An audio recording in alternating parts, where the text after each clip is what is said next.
अल्हम्दुलिल्लाहि वकफ़ा वसलामुन अला इबादिहिल्लज़ीन इस्तफ़ा अम्मा बाद। मोहतरम हज़रात, एक ज़रूरी अम्र की तरफ मुतवज्जह करना मकसूद है कि आम तौर से लोगों में इसकी लापरवाही है या मसला न जानने की वजह से इसकी तरफ अमल पैरा लोग नहीं हो रहे हैं और इससे किनारा कशी अख्तियार कर रहे हैं। वो ज़रूरी चीज़ ये है कि क़ुरबानी का गोश्त, ये इसका खाना इबादत है। इसको यूँ समझिए कि क़ुरबानी के दिन यानी 10वीं ज़िलहिज्जा के दिन रोज़ा हराम है। आखिर रोज़े की ये हुर्मत, ये हराम होना, इसकी वजह क्या है? साल में 5 अय्याम ऐसे आते हैं जिनमें रोज़ा हराम है। बंदा अगर मन्नत भी मान लेगा कि मैं रोज़ा रखूँगा, तब भी ये इन दिनों में रोज़ा नहीं रखेगा तो बहुत ज़्यादा गुनहगार होगा। वजह इसकी ये है कि ये मेहमानी का दिन है। अल्लाह तबारक व तआला के मेहमान हैं रोज़ेदार, और इसी तरह से मुसलमान जो अल्लाह की इताअत और फरमाबरदारी करते हैं, इन अय्याम में अल्लाह उनका मेज़बान है और ये मुसलमान उसके मेहमान हैं। तो जब कोई रोज़ा रखेगा इन अय्याम में, यानी ईद उल फित्र और ईद उल अज़हा, ये 2 दिन, और तशरीक़ के 3 दिन, अय्याम तशरीक़, ये 5 अय्याम ऐसे हैं जिनमें रोज़ा ममनू है और हराम है। तो अगर इन दिनों में कोई रोज़ा रखेगा तो गोया एराज़ कर रहा है, मुँह जो है फेर रहा है अल्लाह तबारक व तआला की मेहमानी से। यानी अल्लाह तबारक व तआला मेज़बान है, आज अल्लाह खिला रहे हैं, पिला रहे हैं। उससे अगर कोई रोज़ा रखेगा तो ये समझ में आएगा कि अल्लाह की मेज़बानी से और अल्लाह के दिए हुए खाने से वो एराज़ कर रहा है, ये कुफ्र की हद तक पहुंच जा रहा है। इसलिए अगर कोई जो है रोज़ा रखेगा तो वो एराज़ कर रहा है। तो क़ुरबानी का जो गोश्त है, इसके खाने में इबादत है।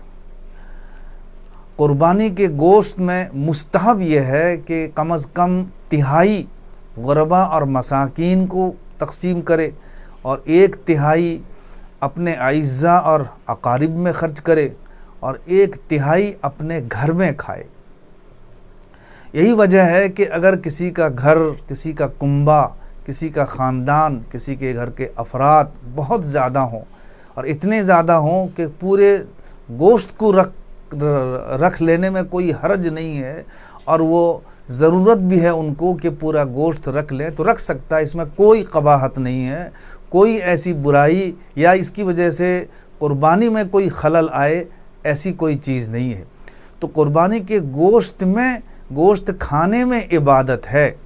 बहुत सारे लोगों को देखा गया कि अक्सर उमरा में ये चीज़ देखी जाती है कि वो हिस्से में क़ुरबानी देते हैं, या यह है कि पूरा जानवर कहीं पर ज़िबह करवाते हैं, मदरसे में हो या कहीं हो ज़िबह करवाते हैं और बिला उज़्र, कोई उज़्र नहीं। हाँ, अगर बहुत दूर है तो वहाँ जाकर के गोश्त हासिल करना दुश्वारी है, लेकिन अगर नज़दीक भी है तो वो ये सोच करके अपने जानवर के गोश्त में से कुछ भी नहीं लाते हैं। वो ये सोचते हैं कि गोश्त तो हम रोज़ाना खाते हैं, लिहाजा हम ये गोश्त जो है नहीं लाएंगे। लेकिन ये सोच सही नहीं है। गोश्त, क़ुरबानी के गोश्त खाने में इबादत है।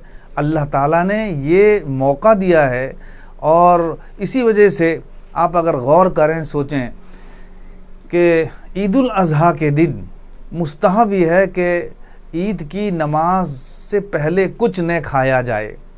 अगर किसी को उज़्र है तो वो अलग चीज़ है, लेकिन मुस्तहब यह है कि ईद उल अज़हा में ईद से पहले कुछ खाया न जाए और ईद की नमाज के बाद, यानी बकरीद की नमाज के बाद, अपने जानवर के गोश्त से पहला लुक़मा ले और खाए। ये इसलिए रखा गया है। इसी से समझ में आता है कि क़ुरबानी के गोश्त में बड़ी बरकत है, क़ुरबानी के गोश्त के खाने में इबादत है। لہٰذا یہ سوچ کر کے گوشت کو ترک کر دینا، اگر کوئی عذر ہے تو الگ چیز ہے، جیسے میں نے عرض کیا کہ بہت دور ہے، وہاں حاصل نہیں کیا جا سکتا ہے، وہاں تک اس کی پہنچ نہیں ہو سکتی ہے، تو وہ الگ چیز ہے۔ لیکن اگر اس کو یہ بلا کسی عذر کے اس کے قربانی کے گوشت میں سے کچھ گوشت حاصل ہو سکتا ہے تو وہ ضرور اپنے گھر لائے، اور اس میں برکت ہے اور اس کے کھانے میں عبادت ہے۔ یہ چیز بہت ہی زیادہ سمجھنے کی تھی، اور اس چیز کو لوگ نہ جاننے کی وجہ سے یا جانتے ہوئے بھی لا ابالی کی وجہ سے اس سے اعراض کر رہے ہیں۔ ایسا نہیں ہونا چاہیے، بلکہ قربانی کے گوشت کو کچھ نہ کچھ گوشت کو لانا چاہیے، اور اس کو عبادت سمجھ کر، اور ہے ہی وہ اس میں عبادت، یعنی کھانے میں عبادت ہے، اس کو عبادت سمجھ کر، ثواب سمجھ کر کھانا چاہیے۔ اور قربانی کے گوشت کھانے میں ثواب ہے۔ ویسے ہی اور دنوں کا گوشت ہے وہ تو انسان اپنی ضرورت کے لیے استعمال کر رہا ہے، کوئی ثواب نہیں، لیکن قربانی کے گوشت میں اور اس کے کھانے میں عبادت ہے۔ یہ سمجھ کر آدمی اگر کچھ بھی حصہ اپنے گھر میں لے آئے گا، گھر والوں کو کھلائے گا، تو خود بھی ثواب کا حقدار ہوگا، اور اپنے گھر والوں کو بھی ثواب کو حاصل کرنے کا موقع فراہم کرے گا۔ اللہ تعالیٰ صحیح طور پر مسئلہ سمجھنے کی توفیق عطا فرمائے، اور اس پر عمل پیرا ہونے کی توفیق عطا فرمائے۔ وآخر دعوانا ان الحمدللہ رب العالمین۔